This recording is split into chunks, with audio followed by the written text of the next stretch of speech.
Oh, hello. Oh, good to see you. Yeah, good afternoon or good morning to you. My name Uh, is George. I'm Here from.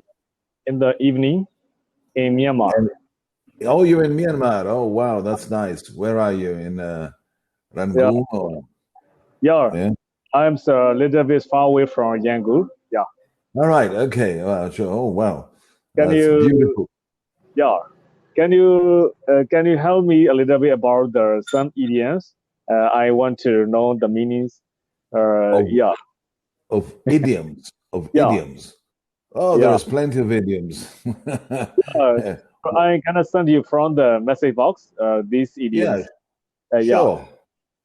Yeah. It's take it easy. It's not rush. If we are not No, sure. finished in time, but it's okay. Nah, right. Right. Okay. There we go. Drag one's feet.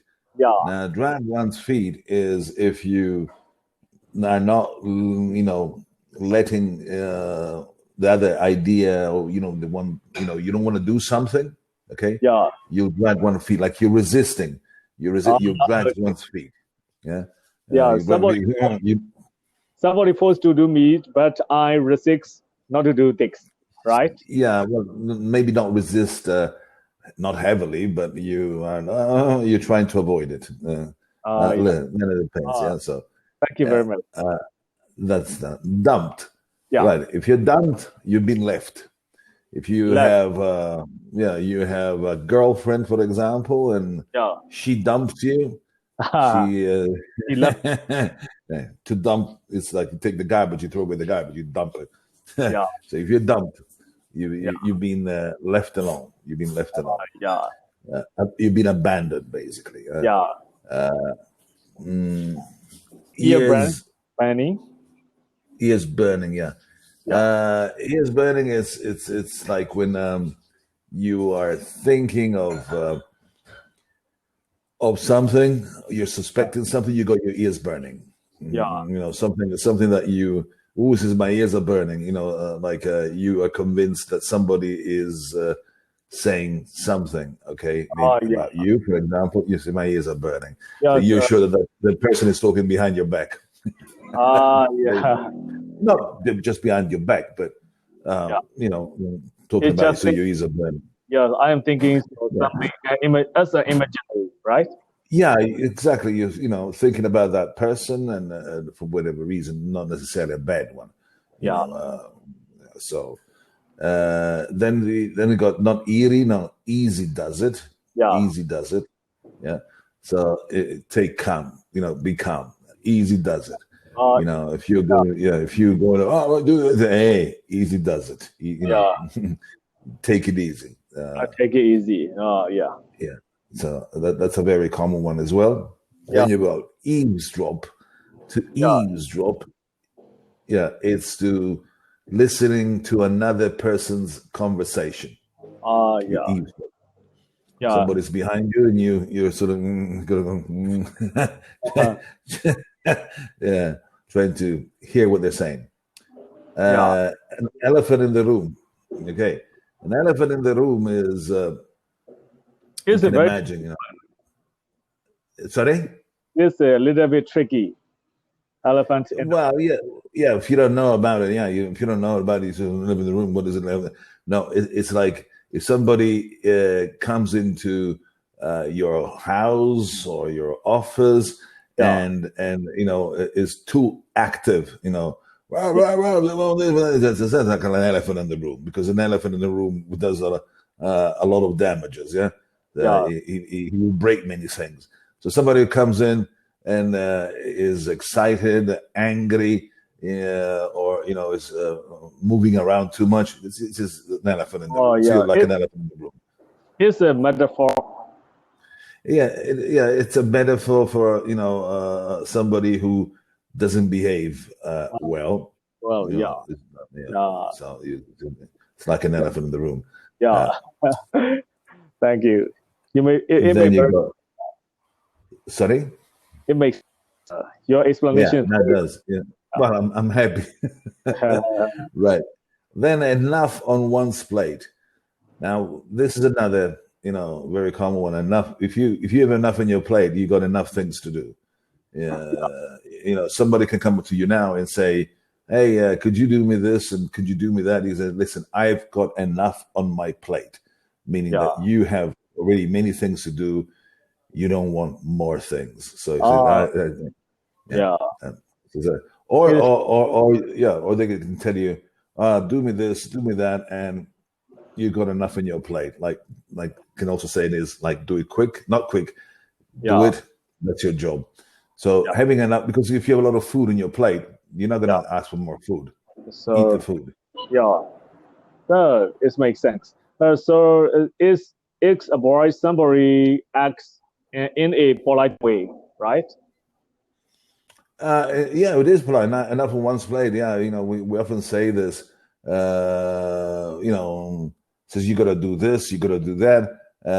Then you might say, "Hey, I've got enough on my plate. Like, don't give me more."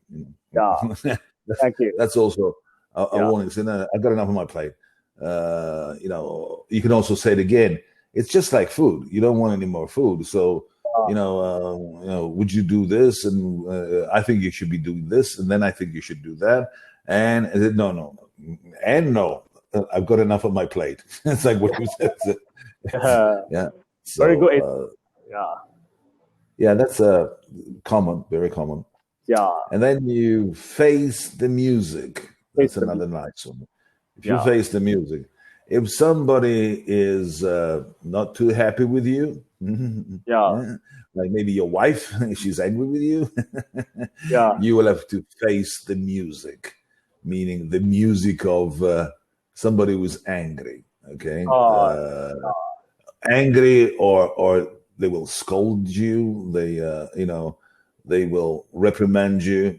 So if you face the music, you know that it has consequences. I can tell you, look, do this and do that, but then you will have to face the music, meaning the other person will react to whatever you do. Yeah.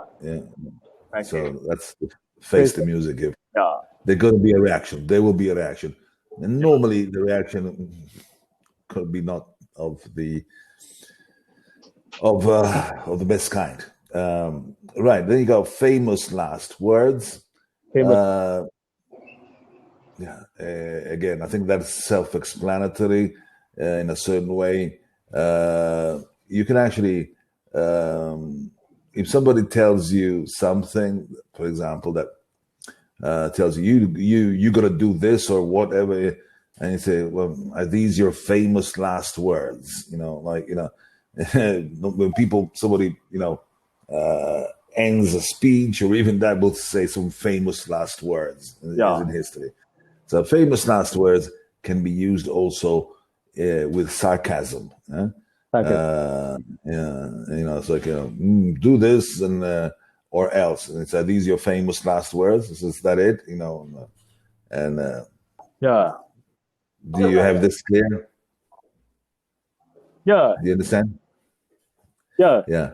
Little bit confused. Can you explain it? Well, famous last words. It's like if you say something, especially even if you don't really mean to say those things. Okay, you're exaggerating. The other person might say, "Oh, are these your famous last words?" Making you note that you're not saying, you're saying things in an exaggerated way. These are because people of history, they say famous last words, on a speech, for example. Yeah. So it's again, there is sarcasm, and then you've got first thing. That's nothing. First thing you're gonna say, you have to do this or you have to do that. That's not an idiom. That's not an idiom. It's the first thing, you brush your teeth in the morning, for example, and then fit is a fiddle. What is a fiddle? You know what's a fiddle? I know fiddle. It's a little violin, right? It's a violin. And the violin, it's tense. The chords are tense. So you have to tense the chords, and then everything is working fine. So you say, "Oh, it's fit as a fiddle. Everything is ready, tight, ready to." So if you're fit as a fiddle, you're an athlete. And then flesh and blood. Yeah. Well, this I'm not too sure what they actually mean. Anyway, time is up. So that's thank